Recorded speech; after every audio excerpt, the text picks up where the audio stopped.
Hi friends, మనం ఈ lock ఎలా క్రాక్ చేయాలి, ఎలా ఓపెన్ చేయాలి, ఎలా రీసెట్ చేసుకోవాలని చూసుకుందాం ఇప్పుడు. సో ఏ విధంగా అనేసి అంటే, మనకు లాక్ పెట్టి మర్చిపోతాం కదా సమ్టైమ్స్, అప్పుడు ఏ విధంగా తీసుకోవాలి సో మనం ఇప్పుడు చూసుకుందాం. ఓకే, చూసుకున్నట్లయితే మనం అన్ని జీరోలలో ఉంది, లాక్ అయిపోయింది.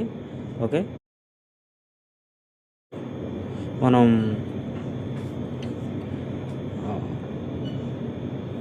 పుల్ చేసి చూసుకున్నప్పుడు చూడండి, అక్కడ ఇక్కడ కదులుతూ ఉన్నాయి. ఓకే, మనం ఈ 4 డిజిట్స్ ఉన్నాయి కదా, మూవ్ అవుతున్నాయి కదా. సో మనం ఫస్ట్ 4 డిజిట్స్ నుంచి ఫస్ట్ 1 నుంచి చూద్దాం. ఓకే, అది వచ్చేసి మనం యారో స్ట్రైట్గా ఉంచాలి. మనం లెఫ్ట్ సైడ్ నుంచి చూసుకుందాం. ఫస్ట్ 1 మూవ్ చేసుకుందాం. ఓకే, 1 పెట్టాను. 1 పెట్టినప్పుడు పుల్ చేశాను, మూవ్ అయింది. ఓకే, చూసుకోవాలి. 2 మనకు టైట్గా మూవ్ అయింది. ఓకే, టైట్గా మూవ్ అయిందంటే మనకి ఫస్ట్ది 2 అని. ఓకే, అండ్ సెకండ్ వన్ చూసుకుందాం. సెకండ్ 1 కూడా మూవ్ చేద్దాం. 1. ఓకే, అది స్ట్రైట్గా ఉండాలి. ఆ ఏరోకి ఈ ఏరోకి స్ట్రైట్గా ఉండాలి. సో 1 కూడా టైట్గా ఉంది. ఓకే, మూవ్ అవ్వట్లేదు. మళ్ళీ థర్డ్ 1 చూసుకుందాం.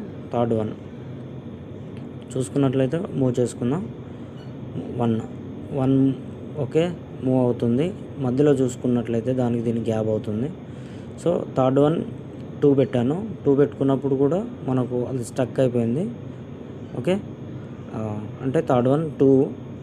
ఇప్పుడు మళ్ళీ ఫోర్త్ 1 కూడా మూవ్ చేద్దాం. 1 పెట్టాను, సో రాలేదు. సో 2 పెట్టుకొని చూద్దాం. ఓకే, సో మనం పెట్టుకున్నది లాక్ వచ్చేసి 2122. ఓకే, అది పెట్టి మనం మర్చిపోయాము. సో మనం ఇప్పుడు రీసెట్ చేసుకోవాలి అనేసుకుంటే, ఇక్కడ రీసెట్ అనే ఆప్షన్ ఉంది కదా, దానికి ఇక్కడ యారో మార్క్ అని ఉంది కదా, చూడండి. దాన్ని ఇటు సైడ్ యారో మార్క్ సైడ్ తిప్పి మనం పాస్వర్డ్ పెట్టుకోవాలనుకుంటున్నాం కదా. సో ఆల్టర్నేట్గా జస్ట్ ఎగ్జాంపుల్కి నేను ఆల్ జీరోస్ పెట్టాను, 4. సో మళ్ళీ బ్యాక్ సైడ్ దానికి స్ట్రైట్గా పెట్టాలి. స్ట్రైట్గా పెట్టేసి లాక్ పెట్టేసి మనం పెట్టేస్తే లాక్ సెట్ అయిపోతుంది. సో లాక్ అయిపోయింది కదా. Thank you friends. ఇది మంచి కోసమే వాడండి, దొంగతనాల కోసం కాదు. Okay, please subscribe and follow my channel please.